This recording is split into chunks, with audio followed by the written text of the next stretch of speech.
Usaping pananampalataya. Ang pangangaral ng mga pastor sa Pilipinas. Ang tanong, katotohanan ba?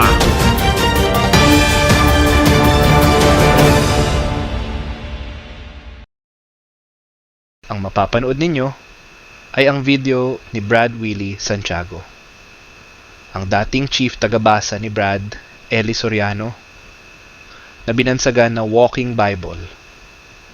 Bibigyan natin ng reaksyon ang kanyang aral pagkatapos ng video. Halina at atin ng panoorin. Yun pong ating gustong ipaglingkod ngayon sa mga nakikinig at nanonood sa ating programa. Tanong po sa atin ni Junior kung tungkol daw po sa ang mundo raw po ba'y gugunawin o hindi. Yan, may mga iglesia po ang paniniwala, pagdating po ng araw ng paghuhukom, pag dumating na po ang Panginoong Hesukristo, magwawakas na ang mundo, magugunaw na ang mundo. Meron po kasi silang talata sa Biblia na binasa, na nang ito po'y kanilang mabasa, binigyan po nila ng konklusyon.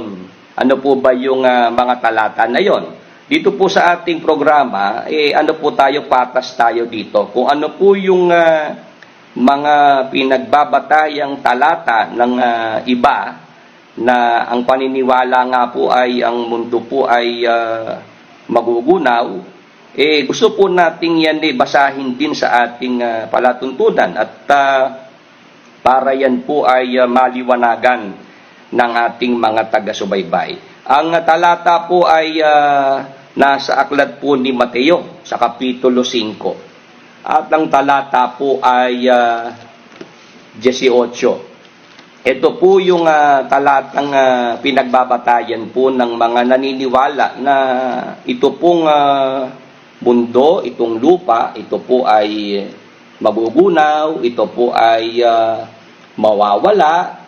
Ayan, ito po sa Mateo 5:18, ito pong nakasulat, sapagkat katotohanan ng sinasabi ko sa inyo, hanggang sa mga wala, ang langit at ang lupa, ang isang tuldok o isang kudlit sa anumang paraan ay hindi mawawala sa kautusan hanggang sa maganap ang lahat ng mga bagay. Yan, dito po nabasa po yung salitang hanggang sa mga wala ang langit at ang lupa. Ayan, nung mabasa na po yan, binigyan na po nila ng konklusyon na talagang mawawala ang langit at ang lupa. At meron pa pong isa pang talata sila na pinagbabatayan. Ito naman pong nasa Mateo pa rin, sa 24, at ang talata po ay 35. Ito po ang ating mababasa naman. Ang langit at ang lupa ay lilipas. Tatapwat ang aking mga salita ay hindi lilipas. Yan, dito po sa 24:35 ng aklat po ni Mateo, sinabi ng ating Panginoong Hesus, ang langit at ang lupa ay lilipas. Tatapwat ang aking mga salita ay hindi lilipas. Yan, nung araw po, yung tagapagturong kilala ko, pag binasa yan, lilipas ba? Ayan, lilipas. Kaya ang konklusyon, ito nga pong langit at lupa, lilipas, mawawala. Yan, dahil nga daw po magugunaw, dahil nga po yan ay susunugin yan sa pamamagitan ng apoy. Ngayon, maganda po itong ating liliwanagin ngayong gabi. Ayan, dahil ito pong nagtatanong, sabi raw po kasi ng mga saksi ni Jehovah, hindi raw po gugunawin. Ayan, kaya nagtatanong po si Brother Junior. Ngayon, yun nga pong mga talata na ating binasa, batayan po ng mga ang paniniwala, ang lupang ito po ay mawawala dahil ito raw po ay gugunawin ng Panginoong Diyos. Ngayon, gusto ko lamang po kayong hikayatin na atin pong pag-aralan. Ito pong kasaysayan po ng ating mundo. Ito pong earth, mga magulang at mga kaibigan. Doon po sa pangyayaring naganap sa panahon ni Noe, nang ang Diyos po ay magpadagsa ng isang bahang gunaw. Yan. Isang global flood, worldwide flood. Yung aking tagapagturo ng araw, kung tawagin po yan, Delubyo Universal. Yan. Delubyo Universal. Nung araw, yun ang kanyang paniniwala. Universal flood. Yan pong baha sa panahon ni Noe. Mga 1980s pa, 1990s, year 2000, yan ang kanyang stand tungkol po sa baha sa panahon ni Noe. Yun po ay pangbuong mundo. Pero lately, iba na po ang kwento, iba na po ang kanyang stand yan. Yan daw po ay local flood na lang. Yan. Yung daw pong baha na yon ay naganap doon lamang po sa lugar ni Noe. Kaya nga po itong mga fanatics na mga masisigasig na ipagtanggol ang kanilang pagsasama-sama, yung kanilang leader dyan. Kung kayo lang po ay magre-research, kahit po dyan sa internet, dyan po sa mga naka-upload sa YouTube, meron pa rin po kayong mahahagip dyan ng mga pangangaral ng inyong tagapagturo na ang kanyang stand tungkol po sa global flood sa panahon ni Noe, noong mga 1980s, 1990s, early year 2000, ang stand niya sa baha sa panahon ni Noe, yan po ay worldwide, yan po ay global. Pero dahil nga po siya po ay nakapag-abroad na, nang siya po ay mag-abroad na mga year 2005 up to now hanggang sa kasalukuyan, ito na po ang kanyang ngayong ipinapangaral sa mga tao na yan pong baha sa panahon ni Noe ay local flood lang. Ngayon, diyan nga po sa nangyaring pagbaha sa panahon ni Noe, ito po ay mas dapat po nating paniwalaan na ito po ay pangbuong mundo. Yan po ay hindi local flood lang. Dahil sinasabi sa Biblia, 8 kaluluwa lamang po ang naligtas doon po sa baha na yon, nang sila po ay sumakay sa loob ng daong. Yan po ang wag nating kakalimutan. Ang nagligtas kina Noe, yung daong na ipinagawa ng Diyos, at doon sila sumakay kasama po yung mga hayop. Ngayon, mga magulang at mga kaibigan, yan, salamat po kay batchmate Taweng Tolentino. Yan, salamat po sa inyo pong pagbati. At yun nga po, tuloy natin. Magandang gabi rin kay Ma'am Leia Aratea. Kasama po natin ngayon sa ating Facebook Live. Ngayon, balik po tayo sa ating pinag-uusapan. Ito na po yung global flood sa panahon ni Noe. Yan. Ang nakaligtas lamang po doon, 8 tao. Yan. Si Noe at ang kanyang pamilya, tapos yung lahat ng mga hayop na naisakay nila doon po sa loob ng daong o doon sa barko. Ngayon, ito pong mundo na ito na nilubog po ng Diyos noon sa pamamagitan po ng tubig, ng baha. Kung atin pong pag-aaralan, mga magulang at mga kaibigan, ito pa rin po yung mundo na yon. Itong earth na kung saan tayo po ngayon ay nakatira, dito po tayo ngayon naninirahan. Ito rin po yung earth o mundo na inilubog ng Diyos sa malaking baha, sa isang bahang pangbuong mundo noong panahon ni Noe. Ano ibig sabihin, mga magulang at mga kaibigan? Bagamat ito pong earth o lupa ay nalubog po sa baha. Yun nga po ang ipinanglipol ng Diyos sa lahat ng mga taong masasama. Pinatay ng Diyos lahat ng mga taong masasama sa panahon ni Noe. Ngayon, nang tuyuin po ng Diyos ito pong earth, itong lupa, sa panahon pa ni Noe, nang pahupain na po niya yung tubig para po muling lumitaw yung katuyuan. Ang dapat po nating mapansin, itong earth na ito rin po yung earth sa panahon ni Noe. Ayan, salamat po kay Mamu Bear. Ayan, magandang gabi po sa inyong lahat dyan, mga kapatid. Dyan po sa may Tibag, Baliwag, Bulacan.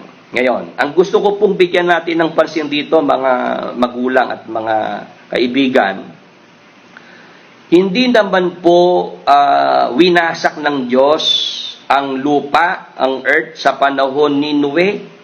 Nilubog lamang po niya sa tubig.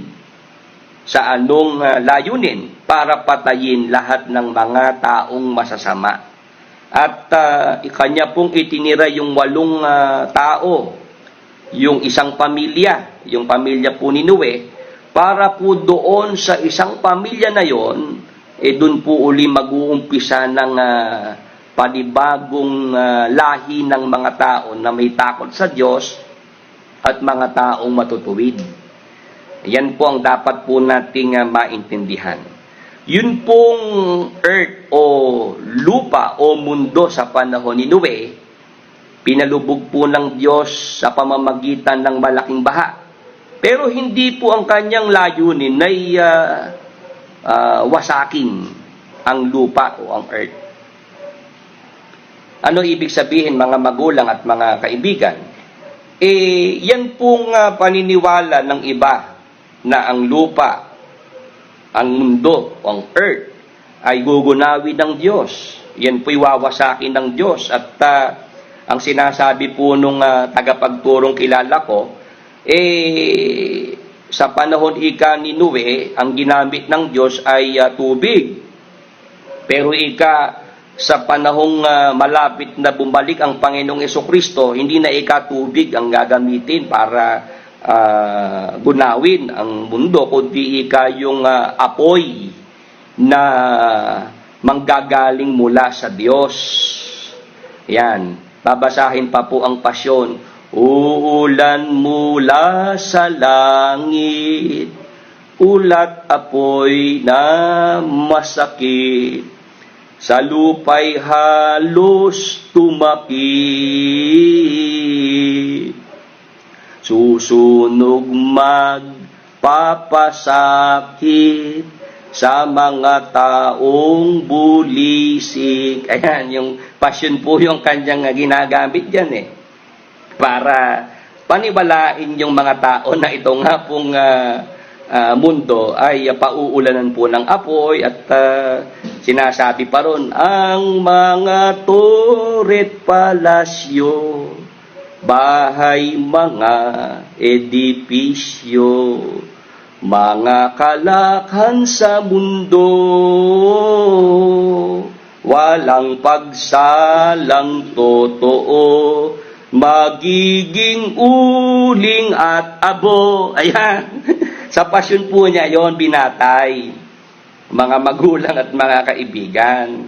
Hindi naman po batay sa Biblia yung ganong paniniwala na ito pong mundo, pagka ito po ay nagpaulan na po ang Panginoong Diyos ng apoy mula sa langit, ito po ay masusunog sa kanyang kabuuan at magiging uling at abo. Doon ko nga po kayo gustong bigyan po ng ideya. Sa panahon ni Noe, nagpadagsa ang Diyos ng malaking baha. Hindi naman niya giniba o winasak ang mundo. Yan, ang kanyang intensyon lang, patayin yung mga masasamang tao sa panahon ni Noe. Ngayon, pagkatapos po ng baha, itong mundong ito, na ngayon po ay ating tinatapakan, kung saan tayo nakatayo ngayon at nakatira. Ito rin po ang mundo o lupa na kung saan sila Noe ay nanirahan at nag-umpisa po ng panibagong lahi ng sangkatauhan. Anong ibig sabihin? Ito palang earth, yung mundo, itong lupa. Ito po ay hindi naman gusto ng Diyos na ito po ay mawasak. Ito po ay kaya nandyan para po ito ay patuloy pa ring tirhan ng mga tao. Yan. Ang mundo, ang lupa, ang earth, nilikha po ng Diyos yan para sa ating mga tao. Ngayon, yun nga pong paniniwala ng ibang mga iglesia na ginagamit po yung mga talatang ating binasa, yung salitang ang langit at ang lupa ay lilipas hanggang sa mga wala ang langit at ang lupa. Yon, dahil binasa po nila sa Bibliang Tagalog, meron po silang agad na ibinigay na paliwanag tungkol po sa salitang lilipas o mawawala. Alam po ninyo mga magulang at mga kaibigan, kagaya nga po ng aking ipinaglingkod na po sa mga nagdaan. Ang Biblia po, para natin po yan ma-appreciate, kailangan po babalik tayo sa mga original na wika na ginamit. At dito po sa mga aklat ng Bagong Tipan na kung saan ay sa wikang Griego po yan isinulat.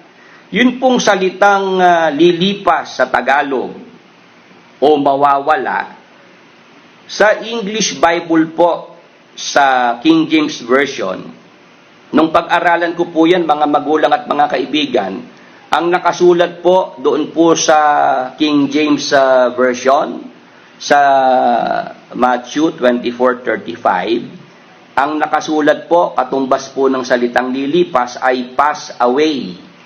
Ayan, pakilagay nga natin yung Mateo 24:35 sa King James Version. Yan. Yung salitang lilipas po sa Tagalog ay pass away. Heaven and earth shall pass away, but my words shall not pass away. Ngayon, nung atin pong pag-aralan po yung salitang pass away sa English, kinuha po natin sa salitang Greek. Ang ginamit po dyan ay parerkomai. Ayan, salamat po kay Brother Ryan de la Cruz Herrera.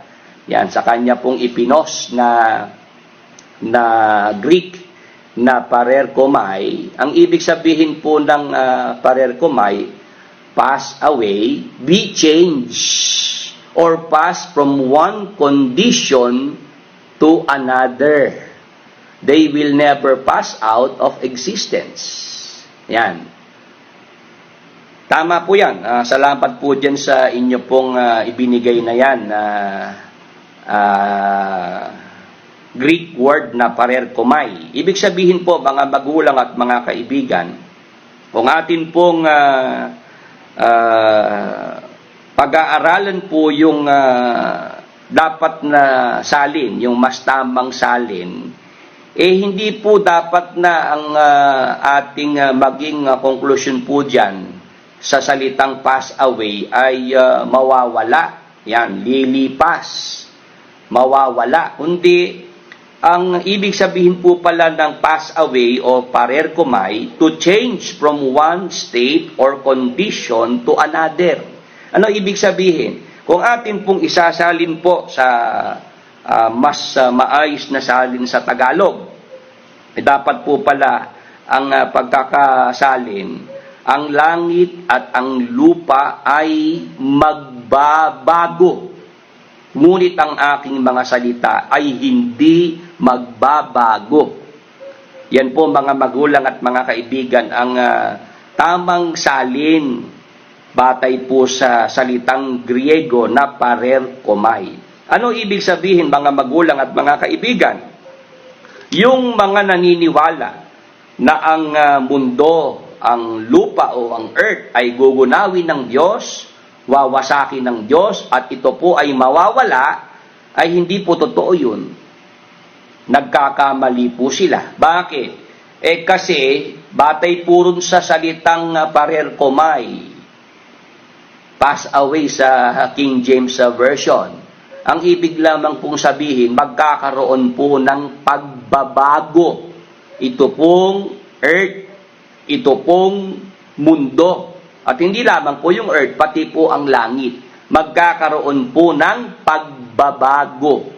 Magbabago po ang langit at ang lupa, ngunit ang salita po ng Panginoong Hesukristo ay hindi magbabago. Ngayon, bakit po tayo naniniwala, mga magulang at mga kaibigan, na ito pong mundo, ito pong lupa o earth, ito po ay hindi naman po ito mawawala, hindi po ito mawawasak, yan, at kundi ito po ay magkakaroon lamang po ng pagbabago. Ano po ba ang ating patunay sa Biblia na hindi po totoo na ang mundo, ang lupa, ang earth, ito po ay mawawala? Kumbaga yung existence po ng earth. Ayan, kung kayo po'y pamilyar, mga magulang at mga kaibigan, dun po sa pelikula, dun sa istorya ni Superman. Ayan, meron ho ba rito nakakaalam nung pelikula na yon? Na yung kwento po ni Superman, nung siya po ay sanggol pa, nung siya po ay baby pa, kasi ang kanilang planeta, ang Krypton, sasabog, mag-e-explode. Kaya para ano ba ang pangalan talaga ni Superman doon sa pelikula? May nakakaalam po ba? Kal-El po ba? Kal-El. Yan. Tama po ba? Pakisaklolohan naman ako, yung mga nandyan po sa ating Facebook Live. Kal-El po ba? Yung talagang pangalan niya sa kanilang planetang Krypton. Doon ho kasi sa istorya na po yon ng Superman, kailangan siyang patakasin, isakay sa isang maliit na spaceship at ipadala dito po sa Earth dahil sasabog po yung planetang Krypton. Ayan. Clark po siya nung siya nasa mundo na. Ngayon nung sanggol pa siya, yung pangalang ibinigay sa kanya ng kanyang mga magulang doon po sa planetang Krypton. Yan. Brother Jet, yung Clark Kent, yung reporter siya dyan siya ay nasa Daily Planet. Ayan, Kal-El. Yan, salamat po. Kal-El ang pangalan niya doon sa Krypton. Ngayon, doon po sa kwento po na yon, yung planet Krypton mag-e-explode, sasabog. Kaya kailangan patakasin si Kal-El. Yan, siya nga po yung naging Superman dito po sa Earth. Ngayon, yung mga naniniwala na ang mundo ay mawawasak, magugunaw, parang ganun ang concept nila. Darating po ang araw, itong mundo, ito po ay sasambulat, ito po ay sasabog.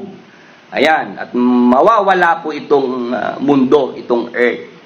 Yun po mga magulang at mga kaibigan ang gusto ko po sanang ating mapag-aralan. Hindi ho tayo dapat makondisyon ang ating mga kaisipan sa ganong mga imahinasyon na darating ang araw, ang mundong ito, ang lupang ito ay sasambulat, mag-e-explode parang planet Krypton. Yan. At pagka raw sumambulat na, saka naman daw po darating yung bagong langit at bagong lupa.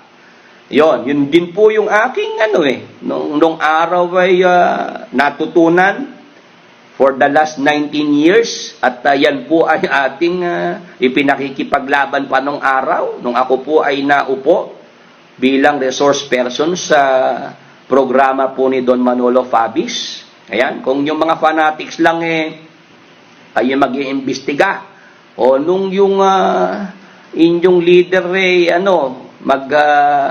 hanap ng reliever kay Don Manolo Fabi. Sino ba ang ginawang reliever? Sino ba ang pumalit sa kanya ron? Hindi naman yung pamangkin niya.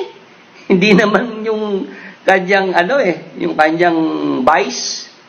Hindi naman yun isinalang sa programa ni Don Manolo Fabis. Ayon. Ang naisalang po doon, ako. Ayan. At nung bandang huli, dahil medyo tayo po nagiging paborito na ng mga tagapakinig ni Don Manolo Fabis, ang ginawa po nung tagapagturo ay inupo naman si Danny. Ayan, para daw balanse. Alternate ika kayo ni Willie. Yan. Alternate, palitan. Kaya may mga Saturdays, ako yung resource person, tapos sasalit po si Danny. Pero si Don Manolo Fabis, nung mga panahon na yon, nakiusap sa akin, Brother Willie, sana pagka si Brother Danny ang kasama ko sa programa, tumutok ko pa rin. Huwag ka huwag ka matutulog, bantayan mo pa rin yung program. Kasi pagka si Danny kasama ko, kinakabahan ako sa kanya. Nauubos yung oras ko, ang tagal sumagot. Saka hindi maibigay yung talata. Kaya minsan sinasabi ko, Brother Willie, pagka si Danny kasama ko, Danny, mahaba pa ba yan? Matatagalan pa ba yan? O magko-commercial muna ako? Ayun, sabi ko ni Don Manolo. Ayan.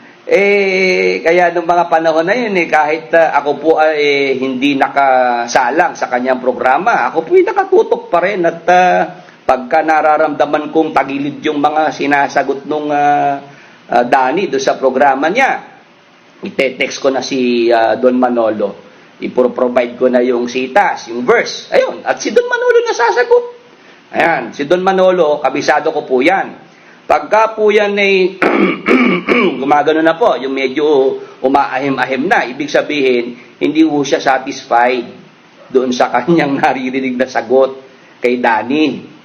At nung araw nga, yun, nung ako po ay pumunta sa kanyang istasyon, sa kanyang programa, sabi niya, alam mo, pagka si Danny ang kasama ko rito sa program ko, yung mga tanong pinipili ko kung ano itatanong yung magagaang, yun, kay Danny yun. Pero pagka si Brad Willie ang kasama ko, ay kahit anong tanong pa, sige, itanong na. Ayun.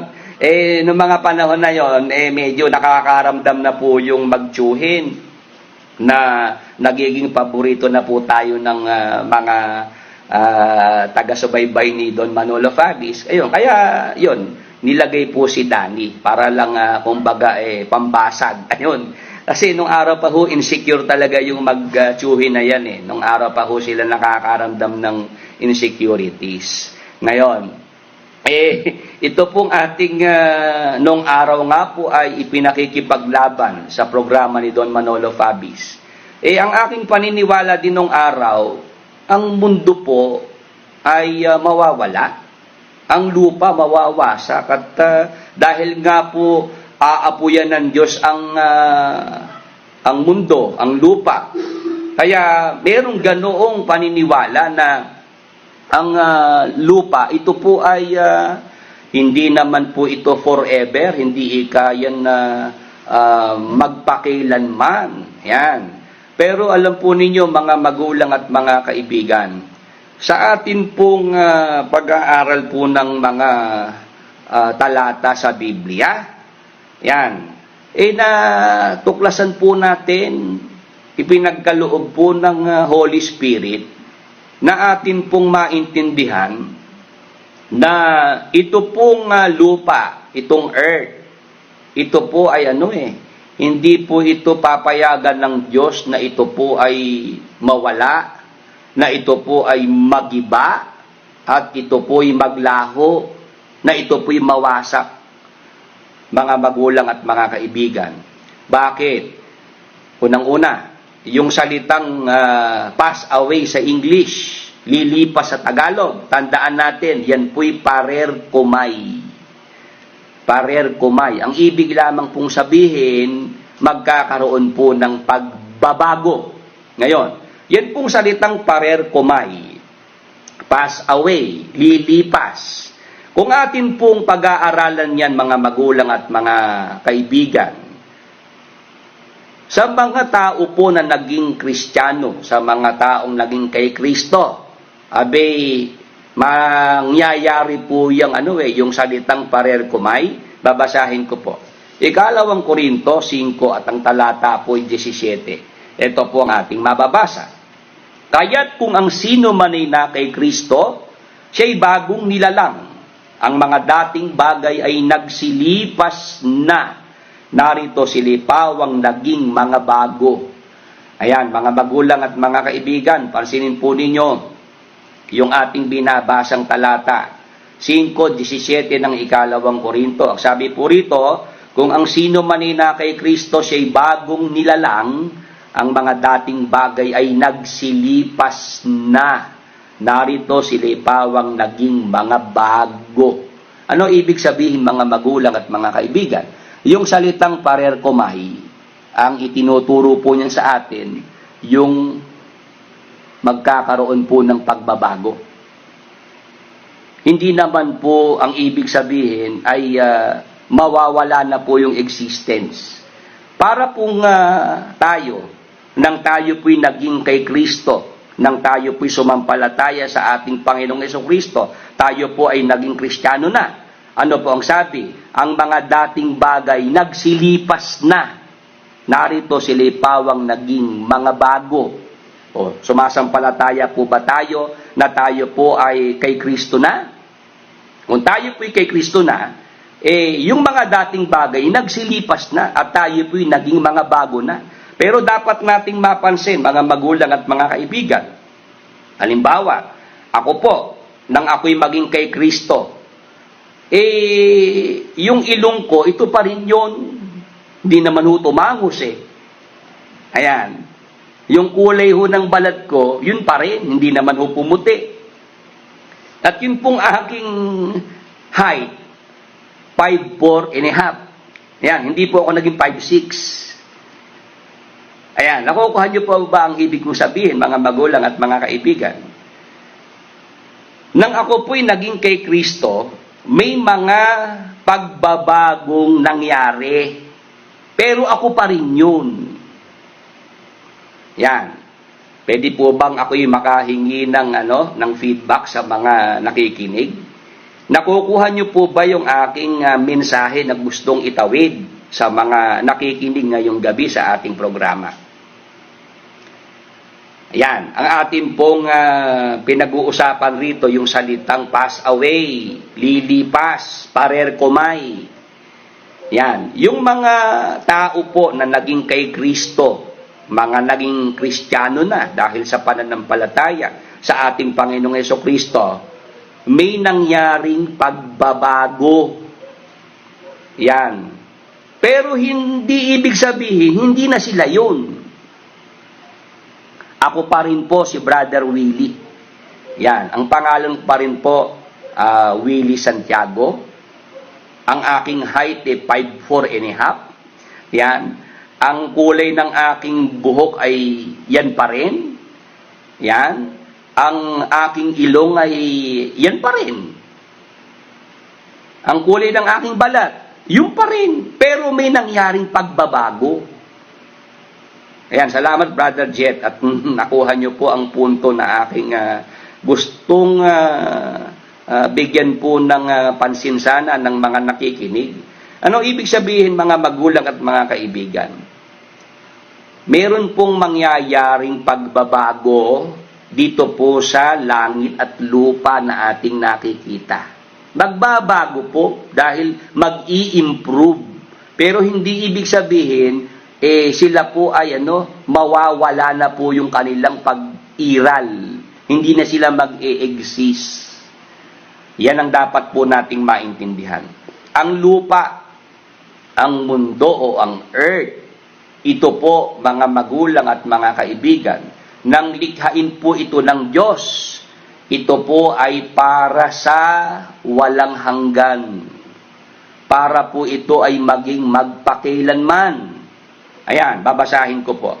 Dito po sa aklat ng awit, sa 68, 69, 78:69 ng Aklat ng Awit. Ito po ang ating mababasa.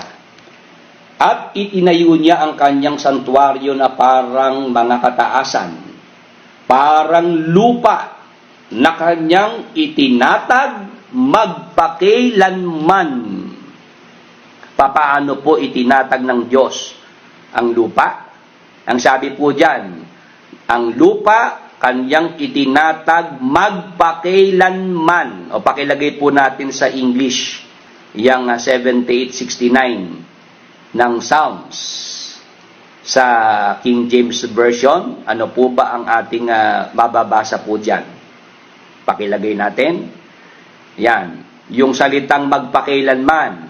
Ayan, sabi po diyan, like the earth which He hath established forever. Ayan, papaano po itinatag ng Diyos ang earth? Ito po pala ay in-establish niya forever. Ayan, ngayon, madalas pong itanong ng mga tao, meron bang forever? Sabi nila, wala daw forever. Ayan, siguro po hindi lang nila nababasa ang Biblia. Sa Biblia po, mayroong forever. At isa pong forever na mababasa sa Biblia, ito pong earth, ito pong lupa, itong mundo. Ayan. Salamat po, Brother Jal, sa inyong komento. Meron pong forever. Ayan, sa Bible, ito nga pong earth. Kaya para po tayo ay turuan ng paniniwalang hindi raw po ang lupa ay mananatili, magpakailanman. Ito raw po ay mawawala, lilipas. Hindi po naiintindihan kasi yung salita na ginamit po sa wikang Griego. Pass away, parer kumay, ibig sabihin, magbabago lamang po. From one condition to another, merong change na mangyayari. Pero hindi ibig sabihin, mawawala yung existence, magpapass out. Hindi po ganon, mga magulang at mga kaibigan. Kaya, ito nga pong ating pag-aaral ngayong gabi. Ayan, yung mga fanatics dyan, na gustong tutulan itong ating mga ipinapahayag dito, hindi naman kasi kayo ang dapat gumawa ng pagtutol Ang inyong tawagin, yung inyong mga leader, yung mga nagpapakilalang sugo, makabagong Pablo, makabagong Timoteo. Ngayon, balik tayo sa ating pinag-uusapan. O, tandaan nyo po yung talata, Awit 78:69. Ang lupa itinatag ng Diyos magpakailanman. Yan, pag sinabing magpakailanman, forever po yan, mga magulang at mga kaibigan. Ngayon, ano po patunay sa Biblia? Na ganyan nga po ang pagkakatatag ng Diyos dito po sa lupa. Yan po ay magpakailanman. O babasahin natin. Dito po sa Ecclesiastes, sa 1 at ang talata po'y 4. Ito po nakasulat. Isang sali ng lahi ay yumayaon at ibang sali ng lahi ay dumarating, ngunit ang lupa ay nananatili magpakailanman. Ayan. Sabi po rito, ang lupa ay nananatili magpakailanman. Ilagay nga po natin sa English Bible, King James, yung 1:4. Ano ba ang pagkakalagay dyan po sa English Bible? Sa Tagalog po, ang lupa ay nananatili magpakailanman. O ano po sa King James Version? But the earth abided forever. Ayan, talagang forever po ang earth. Ayan, ang mundo, ang lupa ay forever. Kaya sana po mga magulang at mga kaibigan, ito pong ating pagsagot dito po sa nagtatanong sa atin, magugunaw po ba ang mundo? Ang sinasabi po ng salita ng Diyos sa Biblia, ang mundo po, ito po ay magbabago. Ayan. Pero hindi po ito mawawala. Hindi po ito kagaya ng tinuturo po ng iba, na ito po ay maglalaho dahil ito po'y gugunawin. Ayan. Ngayon, yun po nga kanilang argumento na dahil nga daw po ito ay masusunog sa apoy. At meron nga pong babasahing talata sa 2 Pedro 3:10. Ito po ang argumento po ng tagapagturong kilala ko. Dahil aapuyan ng Panginoong Diyos itong mundo, meron siyang konklusyon na dahil masusunog sa apoy, ito ikang mundo, itong lupa o earth, ito ika ay magiging uling at abo. Ito ika ay parang nga pong krypton, nag-explode. O babasahin po natin. 3:10 po ng 2 Pedro. Tatapot darating ang araw ng Panginoon na gaya ng magnanakaw, na ang sangkalangitan sa araw na iyan ay mapaparam na kasabay ng malaking ugong, at ang mga bagay sa langit ay mapupugnaw sa matinding init, at ang lupa at ang mga gawang nasa lupa ay pawang masusunog. Ayan, pagka binibigyan na po ng emphasis yung ang lupa at ang mga gawang nasa lupa ay pawang masusunog. Ayan, kaya pag dating na nung araw na magpapaulan na ang Diyos ng apoy, yan ikang apoy na yan, apoy ng Diyos yan. Hindi apoy ng tao yan. Kasi pagka-apoy lamang ng tao, hindi mo talaga kayang sunugin ng lupa. Ayan. Pero pagka-apoy na ng Diyos, masusunog lupa. Yun po yung kanyang, filosofiya nung tagapagturo po na kilala ko. Ayan. Dahil apoy ng Diyos, iba yung apoy ng tao, yung apoy na gawa lamang ng tao, sa apoy ng Diyos. Pagka gusto mong sindihan ng lupa, hindi mo talaga masusunog yan. Pero apoy na mula sa Diyos, ay kayang-kaya sunugin itong lupa. Ngayon, yun pong ganong filosofiya mga magulang at mga kaibigan, hindi ho yun papasa sa nakasulat na salita ng Diyos sa Biblia. Bakit? Kaya ho nating maglitaw sa Biblia ng isang halimbawa na inapuyan ng Diyos, pero hindi naman po na-consume. Ayan. Yung argumento niya na pagka-apoy ng Diyos, makukonsume po ang lupa, ang mundo. Sa Biblia po, meron po tayong nakita na apoy ng Diyos, pero hindi naman po na-consume yung bagay na inaapuyan. O babasahin natin. Dito po sa Exodo, sa 3 at ang talata po ay 2. Matututo po ngayon itong ating dating tagapagturo. Alam naman natin, nakatutok siya palagi. Yan, ang ating programa po ay, nire-record naman niya. Yan, 3 at ang talata po ay 2 ng Exodo. At ang anghel ng Panginoon ay napakita sa kanya, ang tinutukoy po si Moises. Napakita ang anghel ng Panginoon kay Moises sa isang ningas ng apoy na mula sa gitna ng isang mababang punong kahoy. At siya'y nagmasid at narito, ang kahoy ay nagnininga sa apoy at ang kahoy ay hindi natutupok. Ayan, nakita po ninyo mga magulang at mga kaibigan. Si Moises, ano ang kanyang nakita? Nakita po niya yung isang mababang punong kahoy, yun po pala, nagnininga sa apoy. Pero yung kahoy, hindi naman natutupok. Ano ibig sabihin mga kapatid? Yun pong ipinakitang ito ng Panginoong Diyos kay Moises, na siyang nasulat naman sa Biblia. Ito po'y masasabi po natin na ang tawag po yata dyan prototype. Yan. Tama po ba yun? Prototype. Na kung papaanong ito pong mababang punong kahoy ay nagnininga sa apoy. Yung apoy na yan apoy ng Diyos yan. Pero yun naman pong kahoy ay hindi natutupok. Ano ibig sabihin? Ganon din po mangyayari dito po sa earth, dito po sa lupa.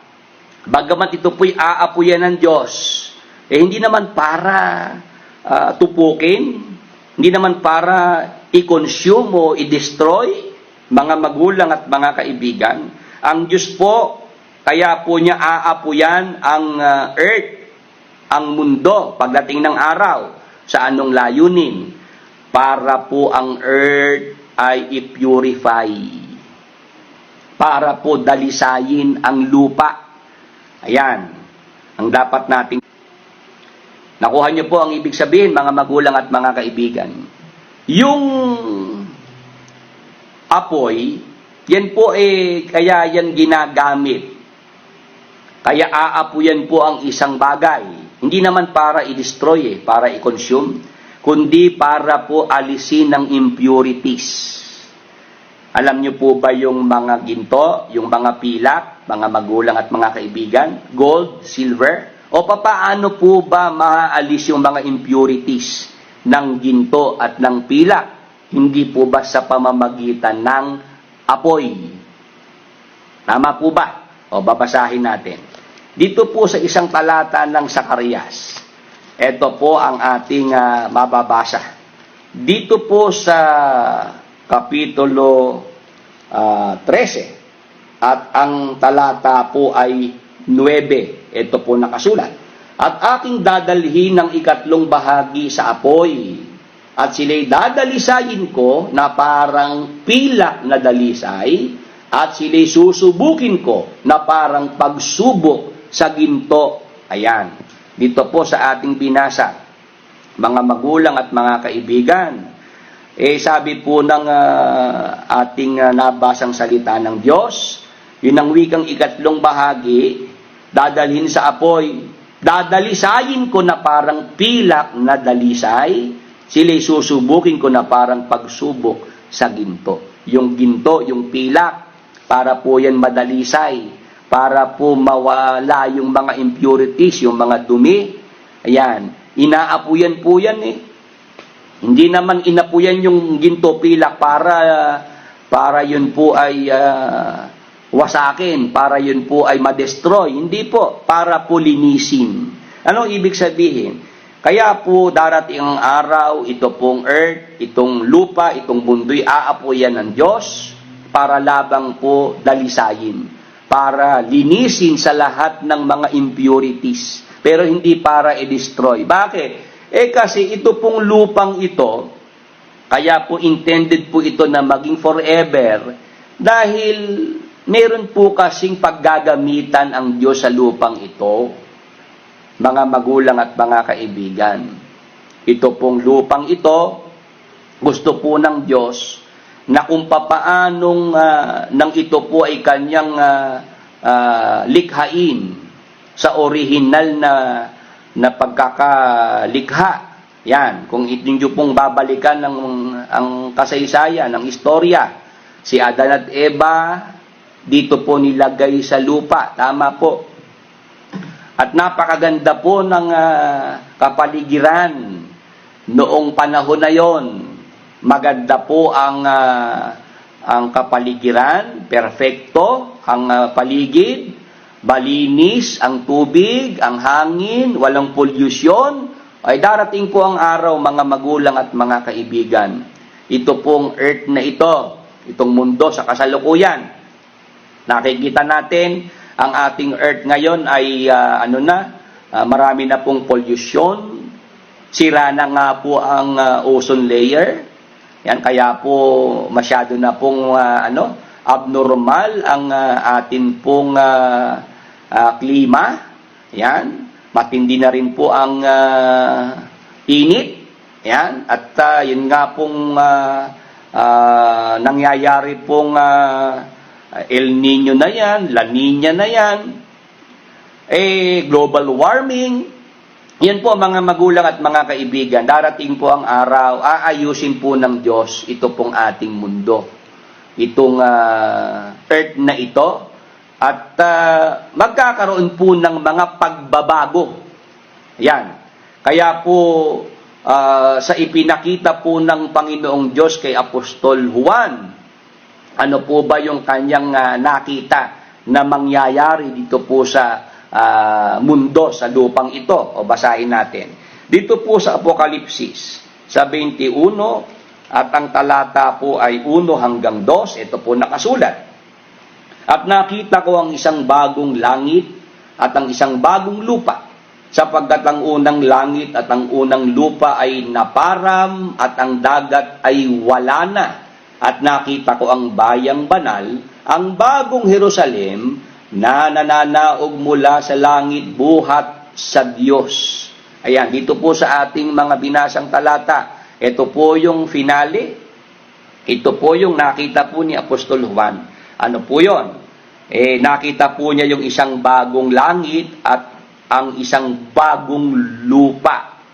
Sapagkat ang unang langit at ang unang lupa ay naparam at ang dagat ay wala na. Ibig sabihin nga po nung naparam dyan, mga magulang at mga kaibigan, parerkomai. Huwag natin kakalimutan po yung parerkomai, ha? Yung salitang pass away, yung salitang lilipas sa Tagalog. Ayan. Ang ibig lamang pong sabihin, magkakaroon po ng pagbabago. Kaya nga ang tawag bagong langit, bagong lupa. Ayan ang dapat nating maintindihan. Pag sinabi pong bagong lupa, ano ibig sabihin? Ito rin pong lupa, kaya lang po may pagbabago. Ang isang pagbabago po, ang dagat ay wala na. Ayan, sana napansin po ng ating mga taga-subaybay. Ngayon po, sa kasalukuyan, ano po ba ang ating earth?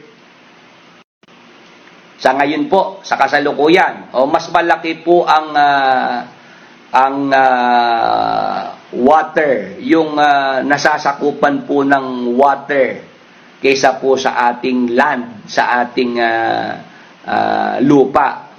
Ayan, sa atin pong natutunan ng araw sa eskwelahan. Ayan, kung meron po diyang nakakaalala, mas malaki po ang parte po ng tubig dito po sa ating mundo sa kasalukuyan kumpara po sa parte ng lupa.